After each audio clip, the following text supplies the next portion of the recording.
The family of a 25-year-old woman beaten to death by her boyfriend is hoping for change after a 911 call that could have potentially saved her life was mislabeled. Brandon Yellowfly was sentenced to life in prison in a Calgary courtroom this month in the death of Autumn Crosschild.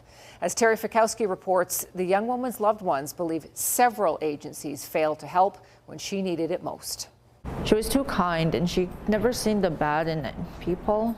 Autumn Crosschild's family says her most endearing trait was also her blind spot when it came to her on-again, off-again boyfriend of 6 years, Brandon Yellowfly. It's an overwhelming feeling when you can't help somebody and you know they need help. Yellowfly beat the 25-year-old woman to death in their Castle Ridge home in June 2022.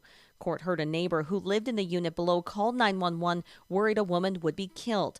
But the dispatcher incorrectly labeled the call, so police didn't believe they could forcibly enter the home when nobody answered the door. The officers can only enter a home under what we call exigent or emergency circumstances. But the officers weren't told that or may not have had that information, and so couldn't go in. Several calls were also made to police from family for wellness checks, and court heard it was likely Crosschild could have survived had she received immediate medical care. It plays in the back of my head that she could have been saved. Purple ribbons are for domestic violence, and then the red is for MMIW. According to Stats Canada, Indigenous women are overrepresented as victims of violence in Canada, with the homicide rate over 6 times higher than non-Indigenous women. We constantly put the burden of safety onto the victim and their families. We need to flip the script and be thinking about how we can intervene and support men who are at risk of perpetrating and men who are perpetrating. Yellowfly was recently sentenced to life in prison with no chance of parole for 17 years. We feel that there were some legal errors that were made,